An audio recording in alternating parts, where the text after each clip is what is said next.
What's up, everybody? It's me, Erica, and this is your Bridgerton episode 2 review. I don't even know what the episode is called, but it'll be in the title nonetheless. All right, so we start off on episode 2 with an opening scene of what appears to be Simon's mom, Sarah, in childbirth.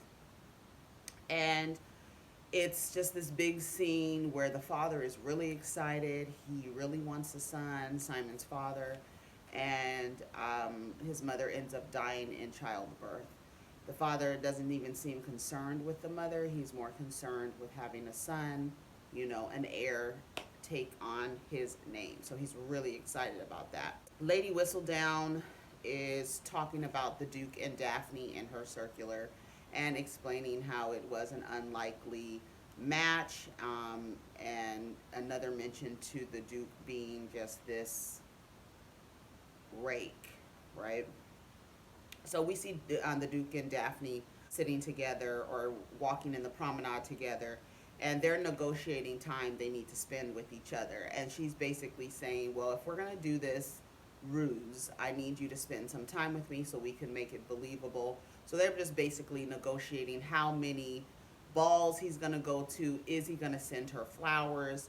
All of this stuff. Now remember, they're doing all of this stuff as a prank, basically, to so that they can keep the women off of him and the mothers off of him, and then can get her more suitors. So that's the goal. So in the Feathering household, they are talking about Marina's pregnancy. And the girls, Penelope and the other sisters, really are confused as to how she got pregnant if she wasn't married. They're like, how did that happen? And why can't we be around her? And the mother is like, don't, no, you can't go over there. You'll catch whatever it is that she has. Do not go near her. And most of that is don't go near her so that she won't explain to you how this really happened, because they don't apparently let the girls know how they become with child. They think it's because you get married. Penelope is telling Eloise about Marina's pregnancy, and she's like, girl, what? Wait a minute. How did she get pregnant? How could she possibly get pregnant if she wasn't married? How does that happen? And you need to find out, and you need to find out now, because if that can happen and you not be married, I don't want that to happen to me. I have things to do. I have school to go to. I have university to go to. What other things is there? And she's really concerned. So Eloise and Penelope have no idea how people get pregnant. And you sending these girls off to get married, and they don't have a clue.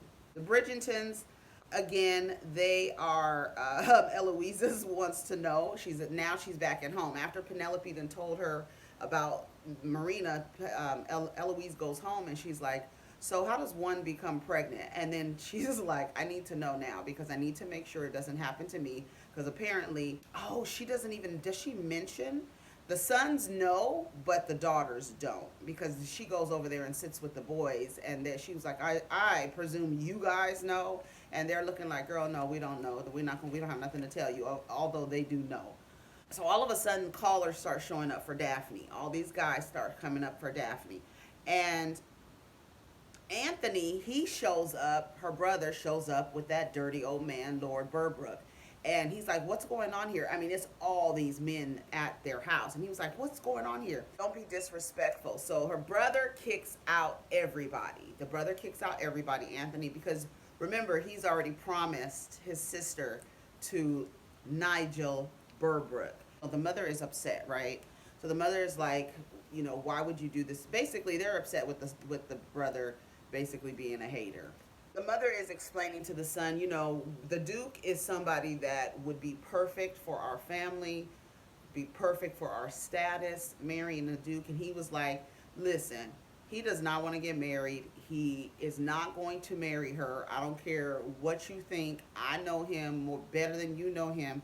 He's not getting married. And so Daphne's like, well, I'm not going to marry Nigel. I'm not going to marry this dirty old man. Not at all. When the brother leaves, the daughter is upset. Daphne is like, so what am I going to do? And the mother's like, basically, girl, don't worry about it. The Duke is the only one that we need to be worried about. And Daphne is looking afraid, like, girl, no, we need to be worried about more than the Duke. I wish she would tell her mom. I wish she would tell her mom. But anyway, the next scene is the Duke in the fighting ring. Simon, he's fighting this other guy. I don't forget his name. But Anthony shows up and he's like, dude, what's up with my sister? I need to know what you're doing with my sister. Why are you courting my sister? And he's like, well, don't worry. I mean, you know what it is. Don't worry about it. And he's like, well, I've already basically, she needs to marry Nigel Burbrick. He was like, he's not worthy to marry your sister. Don't do that. He's not. Believe me, I know he's not worthy for your sister. Get another flashback of Simon, the Duke, at 4 years old, and he's basically nonverbal and he's stuttering. And so the father, of course, thinks he's an idiot. He calls him an imbecile, calls him an idiot, tells him that I cannot believe that I'm going to have my Hastings name carried on by a half-wit, and you're dead to me. So this is what's happening to Simon at 4 years old. So they cut back to Penelope and Marina. So Penelope's like, girl, she gets a alone time with Marina. And she's like, girl, how did you get pregnant? Like, well, tell me what happened. So Marina tells her this long, drawn-out story about this guy that she met. First she says, I got pregnant by eating cake. And she was like, girl, what? So then she was like, no, it was with love. And that's how this came to be, is with love. And she talks about this guy named Sir George Kane, who is off fighting in Spain. And she was like, oh, okay, so basically this happened with the union of a man, so he'll come back and get you. She's all very much so optimistic, Penelope is. And she's like, okay, so she's showing her letters that she's been writing to Sir George. So Daphne is getting ready for another ball, and the queen has invited the mother, Bridgerton, over for some tea. And they're shocked. They're like, oh my God, what is happening? So she was like, I got to go to the queen's house in like 2 days, okay? So they're all nervous about it. Then they go to another flashback where Lady Danbury comes to the Duke's home and finds him and says, oh, you're not dead. I mean, your father has everybody thinking you're dead. And he really did. He really basically told him, you're dead to me. So everybody in the town hasn't heard from the little boy. So Lady Danbury comes looking for him. And she gives him this pep talk and basically tells him, you can speak. So we're going to make sure that you turn out to be what you are supposed to be. And don't worry about that. So she ends up basically raising Simon. In other words, is what they're telling us. So then they cut to Simon and Lady Danbury walking into the ball, pushing through, okay? Daphne shows up. Daphne and Simon are negotiating more time, and she's like, no, I'm going to need more time. So you're already seeing her asking for more time with him in order to attract more suitors. But we'll keep going. We'll keep going. She sees Burbrick, or she tells him, I need for Burbrick to leave me alone. I do not want to be married to that man. We need to like lay this on thick. They start dancing. Now when Simon and Daphne are dancing, they're laughing, they're smiling, they're having a good time. Everybody at the ball is looking at them like, oh, they must be really, because she keeps dancing with him. So obviously he's doing something right. So they're obviously courting. So Simon and Anthony are talking, right? Simon and Anthony are talking, and then Nigel comes up. When Nigel comes up, he explains, listen, you promised me your sister. I need to marry your sister. What's going on? I need to marry her. And so Simon makes a reference to let Nigel know, like, you don't deserve her. You basically are not honorable as you think you are, as you say you are. And so Anthony is looking like, what is he talking about? Because Anthony does not know. Remember in the last episode, he does not know that his sister decked Burbrick. So Simon is sitting there letting him know, like, don't mess with that girl. You don't, that's not your girl. Don't mess with that girl. She doesn't want you. And so Burbrick is real adamant on getting Daphne. And maybe he wants to tell you why he has a black eye. And he was like looking all crazy and shit. And so Anthony is looking crazy, like, what's going on? It's something that I don't know. When he walks away, Simon lets Daphne's brother know that his brother put hands that Nigel put hands on Daphne. It was like, what? Like, okay, so what happened? So he runs over to Nigel and he tells him, listen, you better not ever talk to my sister again. You don't have any honor. Do not talk to my sister again. You're not allowed to speak to her again. He basically lets Daphne know, why didn't you tell me? She was like, well, why? I wouldn't have told you. You believed another man. The only reason why you believe this story is because Simon told you the story. But so Daphne is mad at Simon now. She was like, why did you tell my brother that? Because now that not only was I in the garden with him, I hit him. So obviously he was trying to do something to me. So this is really going to mess my name up. And this cannot happen. Simon is off walking somewhere and he runs into Nigel Burbrook. And he was like, listen, you got all the girls. This is Nigel telling Simon, you got all the girls. You got access to all the girls. I need Daphne. I need to marry her because it is going to be good for my family name. You get all the girls, just leave her alone. And he was like, and if you don't need her, why haven't you proposed to her? Because I've proposed to her and you haven't proposed to her. So what are you waiting for? Unless you've already had her. And then if you had her, you should let me know. I would need to know that. Why? So you can go let everybody know that and act like and ruin her name because she don't want to mess with you. That's what he really wants to do. Simon tells him, don't question her honor like that. Don't do that. You do not have the room to do that. Do not do that. And he was like, well, I've heard about you and your daddy issues. He lets him know he knows about his daddy issues. And then Simon headbutts Nigel and beats his ass and whoops his ass off in this alley somewhere. Then we get another flashback of Lady Danbury and Simon coming back to visit his father, to get his father's approval, basically. And his father, he starts telling his father, oh, I ride horses, I'm in archery, I'm doing all these things. And the father seems a little impressed. But then he starts to stutter again, and he stands up. He goes, you are my worst failure. Lady Danbury, she was like, I beg your pardon. You are, I would assume that you would find some place in your heart for this boy. And he's like, basically, he don't want to see him. He stutters. Something's wrong with him, clearly, if he stutters. We don't produce men like this, so obviously something's wrong with him. Something was wrong with his mother. You're just as useless as the mother, because I guess it took the mother a long time to produce a son, and she ended up dying in childbirth. And he was like, but basically, you're dead. You're still dead to me. I don't care. And so Simon says, his little 4-year-old Simon, or 7-year-old, maybe 8 or 9 or 10-year-old, I don't know, it was a few years later, and he was like, I'm not dead. Like that. And then the father was basically telling him that you're useless. So you can kind of see what Simon is dealing with. He does have daddy issues. He does have father issues. His father has rejected him from the time he was able to talk or not able to talk, and he was stuttering, to on up through age. So he has this rejection from his father. So they go to the park, and Eloise and Penelope are having a conversation, and she was like, girl, did you find out on how the girl got pregnant? I need to know what's up. And she was like, so she got pregnant out of love. And she was like, what? That's not enough. That's not enough to get somebody pregnant. Love? What? Eloise is so confused, because first of all, she needs to know, if the girl is not married and she got pregnant, that could possibly happen to me. And if it happened with love, that doesn't even make sense. How do you get pregnant with love and not married? How does that happen?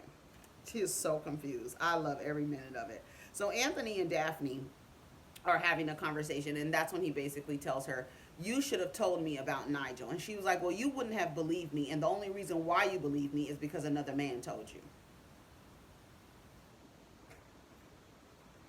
Simon and Daphne are having a conversation, and she basically keeps letting him know, I still need your help with these suitors. I need to make it so that Nigel doesn't want to have anything to do with me. I need to make another suitor propose. Yeah, that's what her goal is. But as you can see, with that, they're spending more time together, and in that, developing a relationship.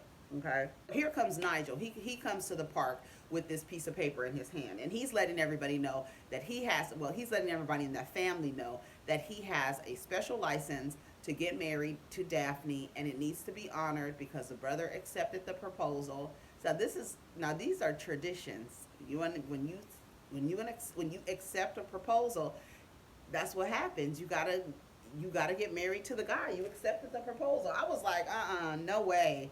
He came there, his eye was all black because Simon had whooped his ass the night before, but he came there with that license.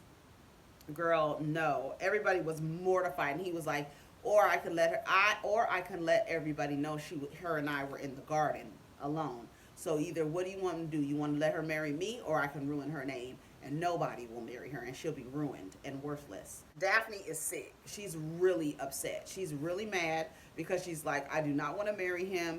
The brother jumped the gun, moving too fast, trying to be the man of the house, and really fucked it up. And Violet and Daphne are having this pep talk, and she's like basically letting her know. And what sucks is the mother can't even do anything. The mother can't even do anything because she's a woman, and she can't really she doesn't have any say in what happens because the son is acting as the man of the house. So Daphne and Violet, which is the mother, they're having a pep talk, and she's just basically preparing her for her marriage that she does not want to be involved in. And she's like, just, don't worry about it. This is what you're going to have to do.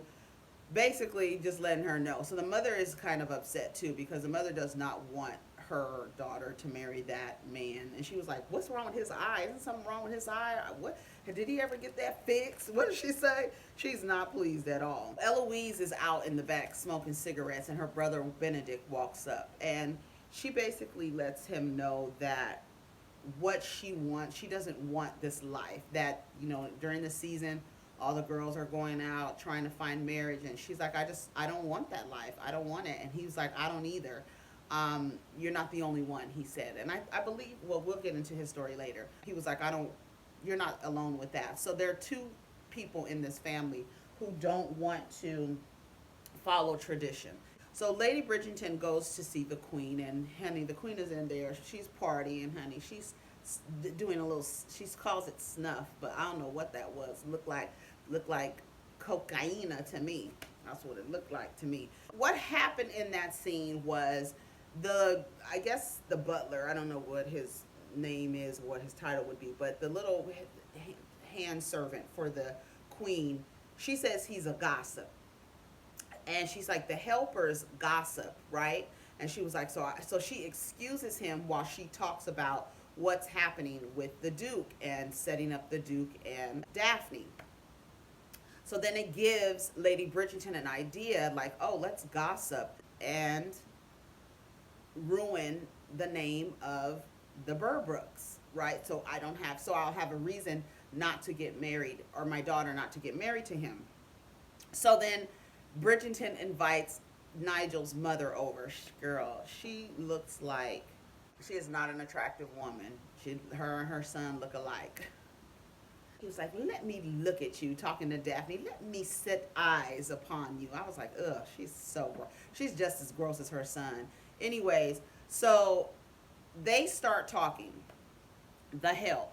So in the back, the help is talking. When they come back, she was like, girl, I got some tea. Let me tell you what she told me down in the maid quarters. So they tell Daphne and Lady Bridgerton, and she was like, okay, this is what we're about to do. We're about to do what ladies do, and we're about to talk about what you just let me know. So the ladies start gossiping, and you see everybody gossiping and telling whatever the maid or whatever the maid told the other maid, the whole town knows. So they want to make sure it gets to Lady Whistledown. So it finally gets to Lady Whistledown, and Lady Whistledown writes in her circular that Nigel has a son with a handmaid.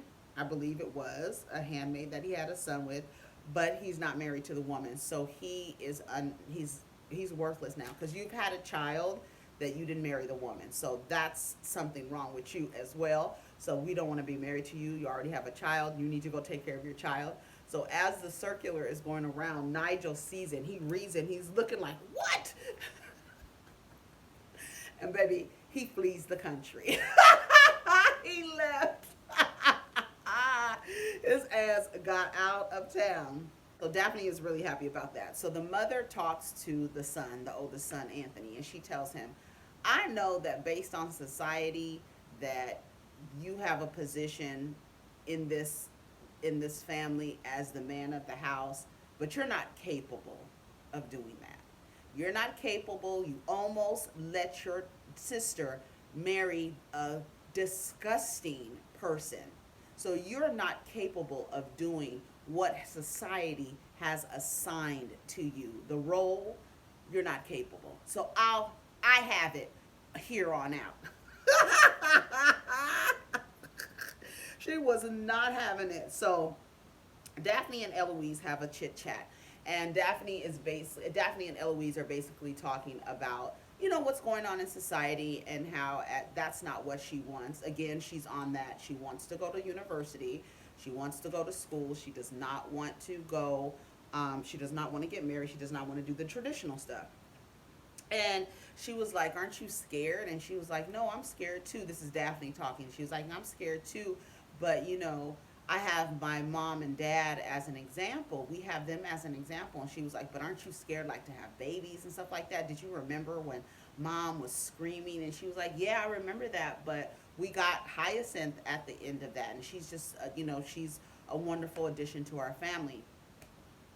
So she's explaining, honey, and she's giving Eloise this talk, and Eloise goes, "It must be taxing, girl." And she was like, "What are you talking about?" She was like, "To pretend like everything is okay. All this pretending that you're doing, it's a mess." And girl, no. I don't see how you can do it. And Daphne's just sitting there looking crazy because that is what you're doing. You are part of what Daphne wants is something that she's been trained and conditioned to believe that she wants, because if you really wanted it, you would have married Nigel.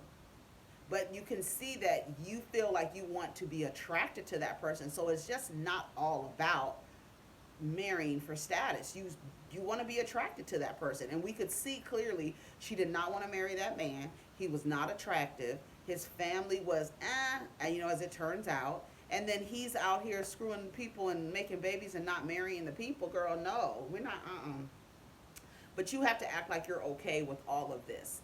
And Eloise just doesn't understand how you can be okay with this. This is not the life, girl. This is not it. Well, Daphne tells Simon, "You didn't have to tell my brother what you told him about Nigel." He was like, "No, but I don't like bullies." And basically that's what he was trying to do, was bullying her into marriage. And he was like, "I don't like bullies." And she was like, "This is really more than that. This is my life. This is my life, and I have to make sure that I'm making the right decision." And so it was that at that point they decided to call each other by their first name. So they're getting a little bit personal, a little bit more personal. And so she says, "Call me by my name." And he says, "Okay, Daphne." And she says, "Okay, Simon." So they start calling each other, and they're dancing. As they're dancing, he puts his fingers on her back, and she moves up like, "Oh, girl, don't do that to me." I said, "I love to go in the garden and have my legs to the moon." So then they cut to this last scene where not Nigel, honey, I'm so glad Nigel was gone. That was a monster. So Simon walks into the room, and his father is on his deathbed, and he's laying there, gasping for air and this and that, and he's like basically kind of happy to see his son now after all these years, and you've turned into this duke, and you're going to be able to, carry on the Hastings name and this and that. Simon leans into his father, and he says, "Let me tell you something, motherfucker. You treated me like shit. I will never allow your name to live on. The name stops with me. I will never marry another person. There will be no heirs to this name. I'm going to be the last motherfucker with his name." And he backs up from his dad. His dad was like,